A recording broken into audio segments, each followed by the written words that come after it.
দেখো দেখো আমার বরকে দেখো, বাড়িতে আসার সঙ্গে সঙ্গে 1 কাপ চা করে দিয়েছে।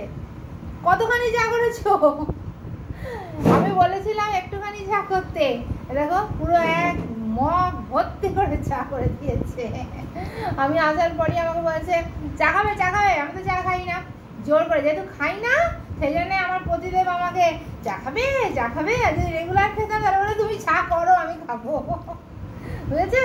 একটা গল্প জানো? হ্যাঁ, চা যখন প্রথম ভারতবর্ষে এসেছিল তখন ইংরেজরা ডেকে ডেকে লোকেদের খাওয়াতো বিনা পয়সায়। দাদা অনেকটা লম্বা তো, মাথাটা ওই জন্য আসছে না পুরোটা, দাদা অনেক লম্বা। ডেকে ডেকে বিনা পয়সায় চা খাওয়াতো, কারণ হচ্ছে তাদের একটু যাতে চাটা খেয়ে ভালো লাগে, তাদের বিক্রি সেল বাড়ে।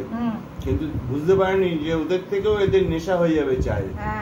তা তোমাকেও সেই, তুমি তো চা খাও না, বয়স হয়ে গেছে, এবার বুড়ো বয়সে এসে কি একা একা সব ভালো লাগে?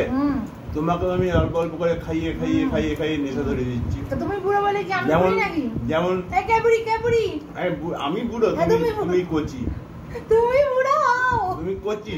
আমি বুড়ি নই, তুমি কচি কচি। আমি ছোট্ট বাচ্চা। তুমি আমার কচি, এই যে দুটো দুদিকে বিনুনি করে কচি হয়ে বসে আছে। কচি দুদিকে দুটো বেঁধে নিয়েছি, মাথাটা ঘেমে গিয়ে ভেতরটা ভিজে গেছে, ওই জন্য দুদিকে। আপনাদের দিদি এখনো কচি, আমি হচ্ছি বুড়ো, সাদা চুল, গোপ নেই, দাড়ি পেকে গেছে, সব পেকে গেছে। আমার কিন্তু অরিজিনাল কালো, কালারিং নাই কিন্তু। আমাকে করতে হয়, আমি ওর অল্প বয়সে চুল পেকে গেছে, ওর জেনেটিক প্রবলেম।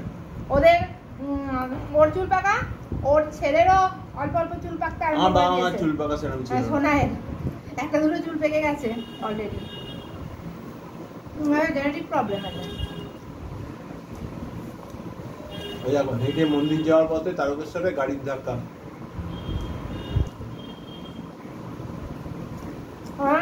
চারা খেয়ে আজ তো সেদ্ধ ভাত হবে, সেদ্ধ ভাত হবে তো, মানে আজ ও খিচুড়িটা দাদা করবে, করবে তো খিচুড়ি?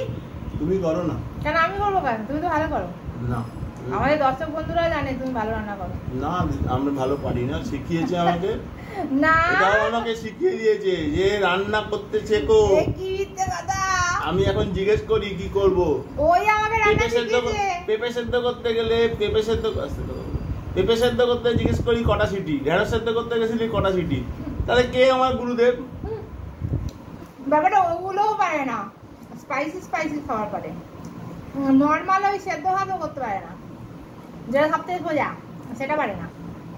পারে হচ্ছে বিরিয়ানি করতে বলো, মাংস করতে বলো, পোলাও করতে বলো, ওইসব করতে পারে।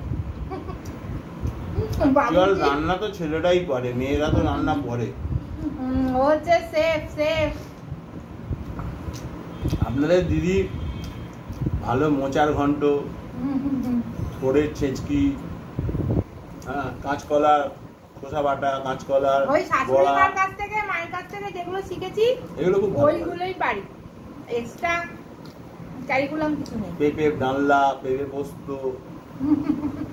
ঝোল, শুক্তোটা দিদির হাতে, একটা সিরিয়াসলি বলছি, গড প্রমিস, শুক্তোটা দিদি অপূর্ব করে। দিদির হাতে শুক্তো খেয়ে অন্য কোথাও শুক্তো খেতে ইচ্ছে করে। একটা প্রশংসা করলো এতদিনে। দিদি শুক্তো করে অপূর্ব, দুধ দিয়ে, তারপরে আপনার ওই কি যেন বলে ওটাকে, কি দাও যেন, জোয়ানের মতো দেখতে, রাঁধুনি, এসব দিয়ে অপূর্ব শুক্তো করে। এবং রাঁধুনিটা বেশি না, কম মাত্রায় দেয়। আরেকটা খুব ভালো করে, সেটা আমার মাও করতো, কিন্তু মায়ের থেকে দিদি ভালো করে, সেটা হচ্ছে বড়ির ঝাল।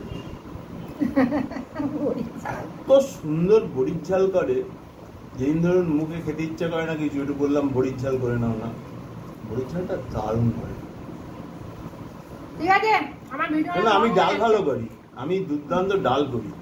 ও সব রান্নাই পারে, সিম্পল অর্ডিনারি রান্নাগুলো ভালো পারে না।